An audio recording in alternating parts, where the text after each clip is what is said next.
നമസ്കാരം. വിശുദ്ധ ബൈബിളിൽ പ്രതിപാദിച്ചിട്ടുള്ള ആട് എന്ന ജീവിയെപ്പറ്റി ചില വിവരങ്ങൾ നിങ്ങളുമായി പങ്കുവെക്കുകയാണ്. വിശുദ്ധ മത്തായിയുടെ സുവിശേഷം 10-ാം അധ്യായം 16-ാം വാക്യത്തിൽ ഇങ്ങനെ പറയുന്നു: ചെന്നായ്ക്കളുടെ നടുവിൽ ആടുകളെപ്പോലെ ഞാൻ നിങ്ങളെ അയക്കുന്നു. ചെന്നായ്ക്കളുടെ നടുവിൽ ആടുകളെപ്പോലെ ഞാൻ നിങ്ങളെ അയക്കുന്നു. ഇത് കർത്താവായ യേശുക്രിസ്തു ശിഷ്യന്മാരെ ഓർമ്മപ്പെടുത്തിയ ഒരു വാചകമാണ്. ചുറ്റും അപകടം പതിയിരിപ്പുള്ള ഒരു സാഹചര്യത്തിലേക്കാണ് നിങ്ങൾ പ്രവർത്തനത്തിനായി പോകേണ്ടതെന്ന് ശിഷ്യന്മാരെ ഓർമ്മിപ്പിക്കുകയാണ് കർത്താവ്. വേദപുസ്തകത്തിൽ ഏറ്റവും അധികം പരാമർശവിധേയമായിട്ടുള്ള മൃഗമാണ് ആട്. മലയാള വേദപുസ്തകത്തിൽ ആട് എന്ന പദം കോലാടിനെയോ ചെമ്മരിയാടിനെയോ ഇവ രണ്ടിനെയോ സൂചിപ്പിക്കുന്നുണ്ട്. ആട് എന്ന പേര് കൂടാതെ കോലാട്, ചെമ്മരിയാട് എന്നീ ഇനം തിരിച്ചുള്ള പേരുകൾ ചിലയിടങ്ങളിൽ മാത്രം വ്യക്തമായി ഉപയോഗിച്ചിരിക്കുന്നു.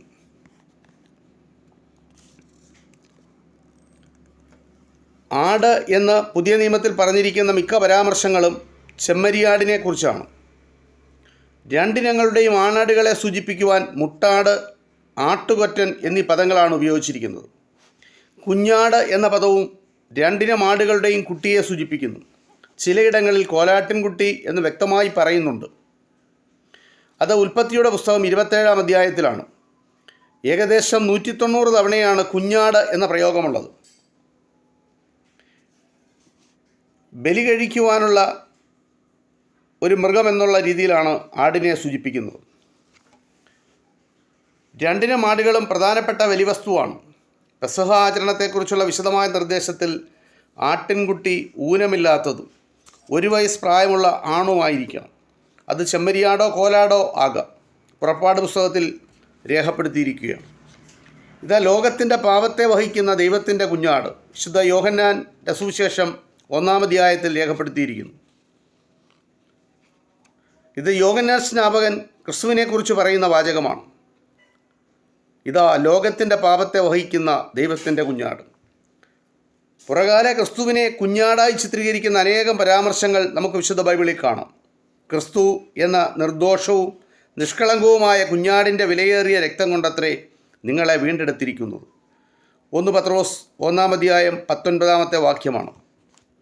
ഈ പ്രസ്താവനയിലൂടെ പാപപരിഹാര ബലിയായി അണയ്ക്കപ്പെട്ട ഊനമില്ലാത്ത കുഞ്ഞാടിനോടെയാണ് ക്രിസ്തുവിനെ ഉപമിച്ചിരിക്കുന്നത്. വെളിപാട് പുസ്തകത്തിൽ ഈ ചിന്താധാര നിറഞ്ഞു നിൽക്കുന്നു. 28 പരാമർശങ്ങളുണ്ട്. അറുക്കപ്പെട്ട കുഞ്ഞാട്, കുഞ്ഞാടിൻ്റെ രക്തത്തിൽ കഴുകി വെളുപ്പിച്ച അങ്കി, കുഞ്ഞാടിൻ്റെ ജീവപുസ്തകം, കുഞ്ഞാടിൻ്റെ കല്യാണം, കുഞ്ഞാടിൻ്റെ മണവാട്ടി, കുഞ്ഞാടാകുന്ന വിളക്ക്, കുഞ്ഞാടിൻ്റെ സിംഹാസനം എന്നിങ്ങനെ വൈവിധ്യമാർന്ന പ്രതീകങ്ങളാലാണ് ക്രിസ്തുവിനെ കുഞ്ഞാടുമായി സാദൃശ്യപ്പെടുത്തിയിട്ടുള്ളത്. ആട്ടിൻകൂട്ടത്തെ കാത്തുകൊണ്ട് മലഞ്ചെരുവിൽ വിശ്രമിച്ചിരുന്ന ഇടയന്മാരാണ് ക്രിസ്തു ജനിച്ചവരം ദൂതന്മാരിൽ നിന്ന് ആദ്യമായി അറിയുന്നത്. വിശുദ്ധ ലൂക്കോസിൻ്റെ സുവിശേഷം 2-ാം അധ്യായത്തിൽ അത് രേഖപ്പെടുത്തിയിട്ടുണ്ട്.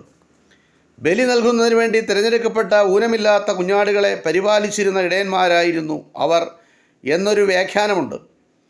ലോകരക്ഷിതാവായ കുഞ്ഞാട് ജാതം ചെയ്തവരം ആദ്യമായി അറിയേണ്ടത് ആ ആട്ടിടയന്മാർ തന്നെയാണ്.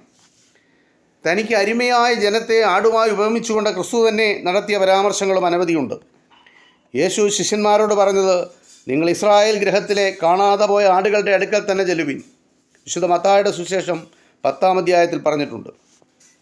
ഉയർത്തെഴുന്നേൽപ്പിന് ശേഷം 3-ാം തവണ പ്രത്യക്ഷമായപ്പോൾ നീ എൻ്റെ ആടുകളെ മേയിക്കണമെന്ന് 3 തവണ പത്രോസിനോട് പറയുന്നു. യേശു പടകിൽ നിന്നിറങ്ങിയേറെ വലിയ പുരുഷാരത്തെ കണ്ടു. അവർ ഇടയനില്ലാതെ ആടുകളെപ്പോലെ ആകൊണ്ട് അവരിൽ മനസ്സലിഞ്ഞു എന്നാണ് വിശുദ്ധ മർക്കോസിൻ്റെ സുവിശേഷം 6-ാം അധ്യായത്തിൽ രേഖപ്പെടുത്തിയിരിക്കുന്നത്. ജനം ആടുകളാകൊണ്ട് താൻ അവരുടെ നല്ല ഇടയനാകുന്നുവെന്നും യേശു വ്യക്തമാക്കുന്നു. വിശുദ്ധ യോഹന്നാൻ്റെ സുവിശേഷം 10-ാം അധ്യായത്തിൽ അത് രേഖപ്പെടുത്തിയിട്ടുണ്ട്. ആടുകൾ ഇടയൻ്റെ ശബ്ദം കേൾക്കുമെന്നും തൻ്റെ ആടുകളെ അവൻ പേർ ചൊല്ലി വിളിക്കുമെന്നും ആടുകൾ അവനെ അനുഗമിക്കുമെന്നും വിശുദ്ധ യോഹന്നാൻ്റെ സുവിശേഷം 10-ാം അധ്യായത്തിൽ രേഖപ്പെടുത്തിയിട്ടുണ്ട്. നല്ല ഇടയൻ ആടുകൾക്ക് വേണ്ടി തൻ്റെ ജീവനെ കൊടുക്കുമെന്നും ഈ തൊഴുത്തിൽ ഉൾപ്പെടാത്ത വേറെ ആടുകളും തനിക്കുണ്ടെന്നും വലിയ ഇടയനായ യേശു വ്യക്തമാക്കുന്നു. പലരുടെ സ്വത്തുപരത്തെപ്പറ്റി പറയുന്ന ഭാഗങ്ങളിൽ അവർക്കുണ്ടായിരുന്ന ആടുകളുടെ എണ്ണം വ്യക്തമായി രേഖപ്പെടുത്തിയിട്ടുണ്ട്. കോലാടിൻ്റെയും ചെമ്മരിയാടിൻ്റെയും എണ്ണം പ്രത്യേകം വ്യക്തമാക്കുന്നുണ്ട്. ഉദാഹരണത്തിന് കാർമേലിലെ മഹാധനികനായിരുന്ന നാബാലിനും 3000 ചെമ്മരിയാടും 1000 കോലാടും ഉണ്ടായിരുന്നു. 1 ശമൂവേൽ 25-ാം അധ്യായത്തിലാണ് അത് രേഖപ്പെടുത്തിയിട്ടുള്ളത്. ധനികനായി തീർന്ന യാക്കോബ് തൻ്റെ സഹോദരനായ ഏശാവിന് കൊടുത്ത സമ്മാനങ്ങളിൽ 200 വീതം കോലാടും ചെമ്മരിയാടും 20 വീതം കോലാട്ടുകൊറ്റനും ചെമ്മരിയാടുകൊറ്റനും ഉണ്ടായിരുന്നു. പിശാചിൻ്റെ പരീക്ഷകളെ അതിജീവിച്ച ഇയ്യോബിന് ദൈവം ഇരട്ടിയായി അനുഗ്രഹം നൽകിയപ്പോൾ 14,000 ആടുകളാണ് ഇയ്യോബിന് ലഭിച്ചത്. അത് ഇയ്യോബിൻ്റെ പുസ്തകം 42-ാം അധ്യായത്തിൽ രേഖപ്പെടുത്തിയിട്ടുണ്ട്. മനുഷ്യൻ ഏറ്റവും ആദ്യം വളർത്തി വലുതാക്കിയ മൃഗങ്ങളിൽ പ്രധാനി കൂടിയാണ് ആട്. ആദിമ മനുഷ്യനായ ആദാമിൻ്റെ മകൻ ഹാബേൽ ആട്ടിടയനായിരുന്നുവെന്നും അവൻ ആട്ടിൻകൂട്ടത്തിലെ കടിഞ്ഞൂലുകളിൽ നിന്നും യഹോവയ്ക്ക് വഴിപാട് നടത്തിയെന്നും ഉൽപ്പത്തി പുസ്തകത്തിൽ രേഖപ്പെടുത്തിയിരിക്കുന്നു. BC 9,000 മുതൽ മെസോപ്പൊത്താമിയയിൽ ആടുകൾ വളർത്തിയിരുന്നു അത്രേ. പുരാവസ്തു ഗവേഷകർ ഉത്ഖനനത്തിലൂടെ മനുഷ്യനോടൊപ്പം അടക്കം ചെയ്യപ്പെട്ട ആടിൻ്റെ അസ്ഥികൾ കണ്ടെടുക്കുകയും BC 7000 എരീഹോവിൽ കോലാടുകൾ ഉണ്ടായിരുന്നുവെന്നും വെളിപ്പെടുത്തുന്നു. മാംസത്തിനു വേണ്ടിയാണ് ആടുകൾ ആദ്യം വളർത്തപ്പെട്ടതെന്നും പിന്നീട് അതിൻ്റെ തോലും രോമവും ഉപയോഗിച്ച് തുടങ്ങിയെന്നും ഏറെക്കാലത്തിന് ശേഷമാണ് പാലുൽപ്പന്നങ്ങളും പ്രചാരത്തിൽ വന്നതെന്നും കരുതപ്പെടുന്നു. അത്തിയില കൊണ്ട് നഗ്നത മറച്ച ആദാമിനും ഹൗവയ്ക്കും ദൈവം തോൽ കൊണ്ട് ഉടുപ്പുണ്ടാക്കി കൊടുത്ത് ഉടുപ്പിച്ചു എന്ന് തോലിൻ്റെ ആദ്യ ഉപയോഗം വേദപുസ്തകത്തിൽ ഉൽപ്പത്തിയുടെ പുസ്തകത്തിലാണ് ഇത് രേഖപ്പെടുത്തിയിരിക്കുന്നത്. തൻ്റെ അമ്മാവനും അമ്മായിയപ്പനുമായിരുന്ന ലാബാനു വേണ്ടി അധ്വാനിച്ച യാക്കോബിന് പ്രതിഫലമായി നിശ്ചയിക്കപ്പെട്ടത് പുള്ളിയും മറുകുമുള്ള കോലാടുകളെയാണ്. കറുത്ത നിറമുള്ള ചെമ്മരിയാടുകളെയും ആയിരുന്നു. കൗശലക്കാരനായിരുന്ന ലാബാൻ എണ്ണത്തിൽ വളരെ കുറവായിരുന്ന ഇത്തരം ആടുകളെ യാക്കോബിന് നൽകാമെന്ന് സമ്മതിച്ചു. ബുദ്ധിശാലിയായ യാക്കോബ് ചില മരക്കൊമ്പുകളുടെ തോലുരിച്ച് അവയിൽ വരയും പുള്ളിയും വരുത്തി ആടുകളെ സ്ഥിരമായി കാണിച്ചുകൊണ്ടിരുന്നു.